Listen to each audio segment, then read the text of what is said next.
आदरणीय मंच और सभागार में उपस्थित विद्वज्जन, आप सभी का सादर अभिवादन। सबसे पहले भाई गाजी जी से कहने के लिए जो शब्द मैं बहुत देर से चुनना चाह रही थी, बुनना चाह रही थी, वो यह है कि इस दुख की घड़ी में हम सब उनके साथ हैं। ईश्वर न करे इस तरह का कष्ट किसी को पड़े। हम सबकी सहानुभूति, हम सबकी संवेदना और दुख पूरे परिवार के साथ है। आज श्रद्धेय बुद्धिसेन शर्मा जी की जन्म तिथि है और हम सब उनको बहुत आदर और सम्मान से याद कर रहे हैं। सबसे पहले उनकी स्मृति को भावभीनी श्रद्धांजलि। गुफ्तगू पब्लिकेशन को बहुत बहुत बधाई और गाजी साहब और गुफ्तगू की पूरी टीम को बहुत बहुत बधाई कि उन्होंने उनके जन्मदिन पर इसका प्रकाशन और इसका लोकार्पण और इस पर चर्चा भी रखी। क्योंकि मुझे इस पर बोलना नहीं है, लेकिन किताब का शीर्षक इतना आकर्षक लगा। हमारे चाहने वाले बहुत हैं। यद्यपि मेरी उनसे कभी कोई मुलाकात नहीं हुई, लेकिन गुफ्तगू की संस्था में आने पर मैंने उनके नाम को सुना और शहर में लगभग 29 साल से रहने के कारण मैंने उनके नाम को सुना, उनको थोड़ा बहुत पढ़ा भी, लेकिन उनसे मेरी कोई व्यक्तिगत मुलाकात नहीं थी। लेकिन आज उनकी जन्मतिथि पर उनकी पुस्तक जब मेरे सामने आई तो मुझे लगा कि ऐसा कवि सहृदय जो हिंदी का नहीं, उर्दू का भी, या हम कहें हिंदुस्तानी का एक ऐसा लोकप्रिय कवि जिसे हम लोगों ने खो दिया और उन्हें हम आज स्मरण कर रहे हैं। और शायद उनके शीर्षक में कहीं ना कहीं मैं भी उसमें शामिल हो रही हूँ, क्योंकि वो शीर्षक है हमारे चाहने वाले बहुत हैं। जीते जी चाहे रहे ना रहें, लेकिन उसके बाद भी अगर लोग हमें याद करते हैं तो वह इन कृतियों के माध्यम से, रचना के माध्यम से और कविताओं के माध्यम से, और इसीलिए हम लोग आज यहाँ पर एकत्र हुए हैं और उन्हें याद करते हैं। और इनकी मैंने जहाँ तक इस सुल्तानपुरी की बात की, और सुल्तानपुर में ही वो अंतिम दिनों में रहने लगे थे। मैं अपने आप का लोभ जो संवरण नहीं कर पाई, क्योंकि मेरा मायका भी सुल्तानपुर जिले में है, तो इसलिए मुझे पता नहीं क्यों इस पुस्तक के प्रति भी बहुत आत्मीयता हुई। और मैं इस पर चूंकि पढ़ नहीं पाई तो बहुत मैं बोलना नहीं चाहूँगी, लेकिन कुछ पंक्ति मैंने अभी उल्टी तो मुझे बहुत अच्छी लगी, वो मैं आपके सामने रखना चाह रही हूँ। दर्द जैसा भी हो पल भर में हवा होता है, दर्द जैसा भी हो पल भर में हवा होता है, याद उन्हें कीजिए फिर देखिए क्या होता है। ये उन्हीं की पंक्ति है और बरबस मुझे बहुत अच्छी लगी, तो मैंने सोचा कि आपके सामने मैं रखूं। तीसरे का तो गुजर ही नहीं होता, वहां आप होते हैं जहां और खुदा होता है। आप होते हैं जहां और खुदा होता है। इन पंक्तियों के साथ मैं मिश्र जी को, शर्मा जी को मैं अपनी भावभीनी श्रद्धांजलि और श्रद्धा सुमन अर्पित करती हूँ कि वह हम सब में कहीं ना कहीं उस प्रेरणा का विकास करते रहें और रचनाबद्ध करते रहें। मैं भाई यश मालवीय जी की तरह और लोगों की तरह कवि तो नहीं हूँ, लेकिन पढ़ाने का शौक है और विद्यार्थी हूँ हिंदी की, और मुझे ये मौका दिया है गाजी साहब ने और अशोक श्रीवास्तव जी ने कि मैं उनकी पुस्तक पर थोड़ी सी चर्चा आपके सामने करूं। सबसे पहले अशोक श्रीवास्तव कुमुद जी को बहुत बहुत बधाई।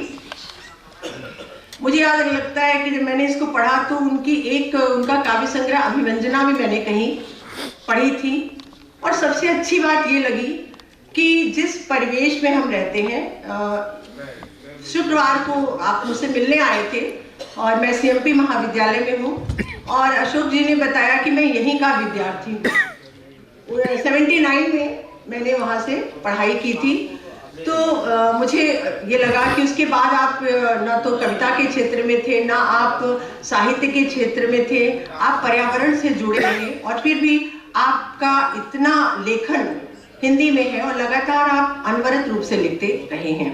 और उसी प्रक्रिया में सोधी महक भी आज हमारे और आपके सामने है, और जहाँ गांव के उस सोधी है, धरा है, जिस पर पानी की बूंद पड़ती है तो उसकी भी एक महक होती है, और बूंद ना हो और वहाँ की आबो हवा में भी एक महक होती है।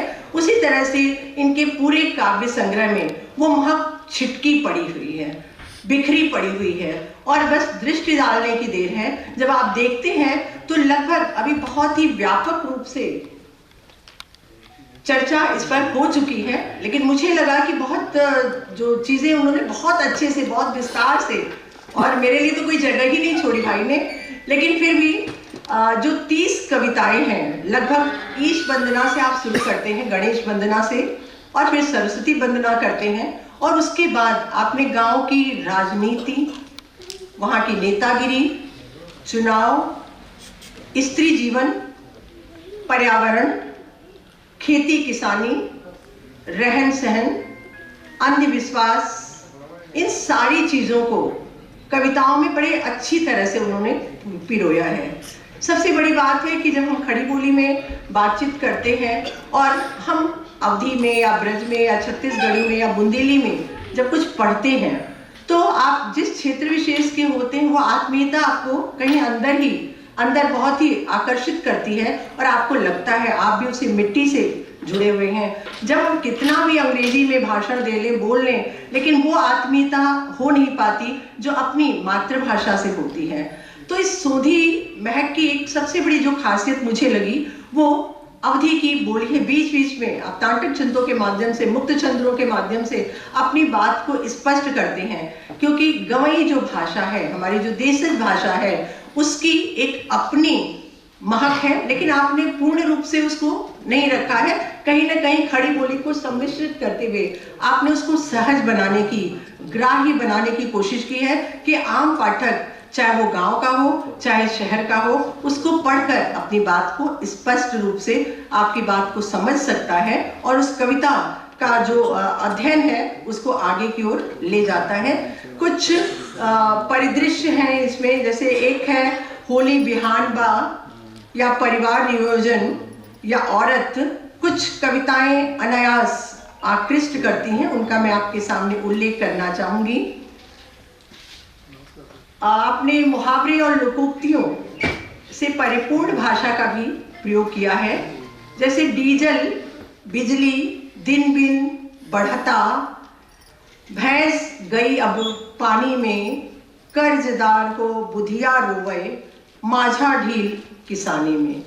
इन चीज़ों के साथ भी आपने वो भाव जोड़ने की कोशिश की है जो बुधिया जैसे पात्र, जब आप पूरे काव्य को देखेंगे तो आपको लगेगा कहीं ना कहीं जो होरी और धनिया की बात आती है वो बीच बीच में क्यों हम आकृष्ट होते हैं। लेखक क्यों अपने, या कवि क्यों अपने रचना में गोबर को लेता है, होरी को लेता है, बुधिया को लेता है, जुनिया को लेता है, सिलिया को लेता है, हामिद को लेता है, तो कहीं ना कहीं वो पात्र आपको छूते हैं, स्पर्श करते हैं।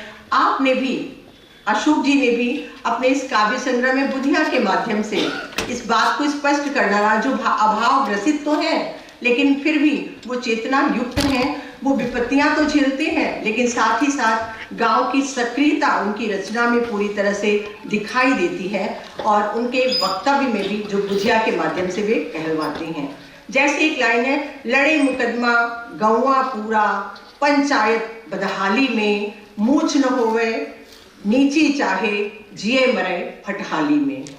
ये भी एक दैन्य तो है, लेकिन उसके साथ जो बुधिया का अर्थशास्त्र है उस पर भी आपने लिखा है, अर्थशास्त्र के नियम जटिल बा, लेकिन थोड़ी सी भाषा इसमें आप ऐसे जटिल बाटे, अर्थशास्त्र के नियम जटिल बाटे, तो शायद वो और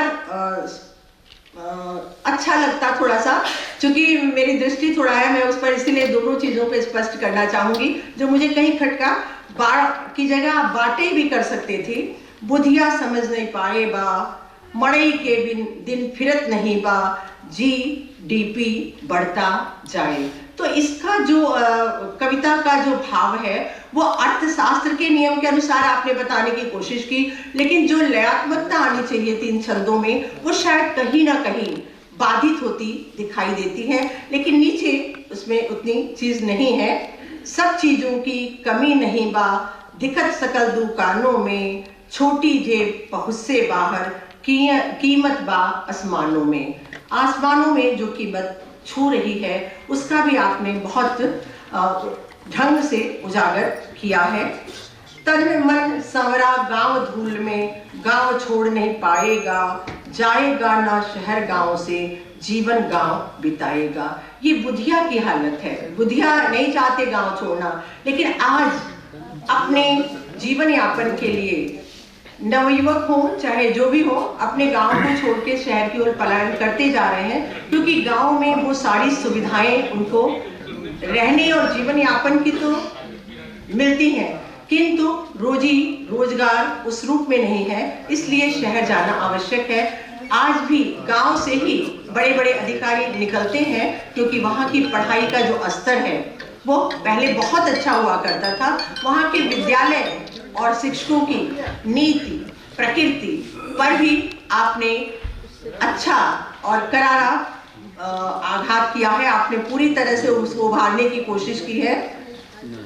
इसमें किसी भी अध्यापक के आत्मसम्मान को कहीं चोट नहीं पहुंचती, बल्कि प्राइमरी स्कूल की जो आज भी गांव में हालत है कि लोग नौकरी तो पा जाते हैं लेकिन अपने अध्यापन से सर्वथा विरत होते हैं, क्योंकि तमाम सरकारी जो पद्धतियां हैं उनको पढ़ाने के अतिरिक्त सारे कामों में लगा देती है, इसलिए अध्यापन कार्य उस रूप में नहीं हो पाता जिस रूप में होना चाहिए। आपने उसका भी अंकन बहुत बखूबी अपने काव्य संग्रह में किया है। घर घर में नव स्कूल चलत बा, दशा खराब पढ़ाई का, शिक्षा की दुर्दशा हो रही, धंधा बनत कमाई का। आपने नीचे एक नोट भी लगा दिया है कि कहीं भी अध्यापक आहत न हो, उसके आत्मसम्मान को ठेस न पहुंचे। आप किसी अध्यापक की बात नहीं कर रहे हैं, जो आज की पद्धति है, जो शिक्षा की स्थिति है, उसका आप खुलासा करते हुए इस बात को स्पष्ट करते हैं। आपने स्त्री विमर्श कहें या औरत के बिना तो कोई समाज ही नहीं चल सकता, वह परिवार और समाज की एक धुरी है, उस पर भी आपने अपनी लेखनी चलाई है। लेकिन उसकी जो स्थिति है, जो गांव में आज भी महिलाएं बहुत समर्थ हो गई हैं, सशक्त हो गई हैं, लेकिन आपने उस आम महिला को रेखांकित करने का जो प्रयास किया है, गौवा गौवा बिजली पहुंची, घर घर में उजियारा बा, औरत जात अबों दुखियारी, मन छाया अधियारा बा। यहाँ उस औरत की बात है जो गांव में है, दीन है, हीन है, और आपने उस कन्या की भी स्थिति को इसी कविता में उजागर किया है कि कन्या चाहे शहर में हो या गांव में हो, माँ बाप के पास अगर एक या दो से अधिक हो जाती है तो वह निश्चित रूप से वह उसको बोझ लगती है। उसे भले न बोझ हो, लेकिन समाज उसे बोझ समझने के लिए बाध्य करता है। उसका भी आपने बखूबी अंकन किया है। बोझ लगे क्यों कन्या सबको, शोक जन्म पर काहे का, गृह लक्ष्मी कुल बधू कहावे, फिर सब क्यों मिली डाहे का। ये स्थिति आपने समाज में स्थिति बयान की है, लेकिन उसके आगे उसकी सशक्त प्रेरणा को भी आपने बुधिया के माध्यम से ही कहलवाया है। घूमे बुधिया अलख जगावे, औरत के अधिकारे का, सोच बदल दे गौवा मनई, करता जतन सुधारे का। कितना भी एक आपने पात्रों के द्वारा सुधार करने और उसको स्त्री के अधिकारों के प्रति सजग बनाने की कोशिश की है, लेकिन स्त्री तो सजग तभी बनती है जब वह आत्म रूप से आत्मनिर्भर हो और उसके बाद आत्म सजगता अंदर से आए, तो उसका घर परिवार समाज सब उसे आगे बढ़ाने में मदद करते हैं। अगर हम स्वतः पीछे हटते जाएं तो हमारी मदद परिवार समाज क्या ईश्वर भी नहीं कर सकता। इन चीजों को भी आपने बखूबी इस्तेमाल किया है। अशोक जी ने नेतागिरी कविता में गांव में और शहर में दोनों जगह नेतागिरी की कोई कमी नहीं है, लेकिन गांव की जो नेतागिरी होती है, गांव में जो चुनाव की प्रक्रिया होती है, उन सबका आपने खुलासा किया है और लिखा है। लोकतंत्र में संख्या ऊपर नहीं कदर गुणवानों की, चोर माफिया एमपी होवे बड़ी कदर बलवानों की। इस रूप में आपने ग्रामीण समाज की अंतस चेतना के साथ उसकी बाह्य चेतना और चुनाव की प्रक्रिया में आजमाई जाने वाली सारी स्थितियों को भी आपने सजग ढंग से उजागर किया है। एक कवि, एक साहित्यकार और सजग रचनाकार वही होता है जो पूरे सामाजिक परिदृश्य को लाने का, दिखाने का, लेखनी के द्वारा उसे आबद्ध करने का प्रयास करता है। और उस रूप में आपने बखूबी कुमुद श्रीवास्तव जी ने इस काव्य संग्रह में प्रयास किया है और उस सोधी महक को हम सबके बीच बिखेर दिया है, जो हम शहरी जीवन में रहकर भी गांव से जुड़ सकते हैं, उसको जान सकते हैं, पढ़ सकते हैं, और वह हम सबके बीच है और वो महक कहीं गायब नहीं होती, वह महसूस करने की चीज होती है। पुनः रचनाकार को और गुप्तगु की पूरी टीम को बधाई, धन्यवाद।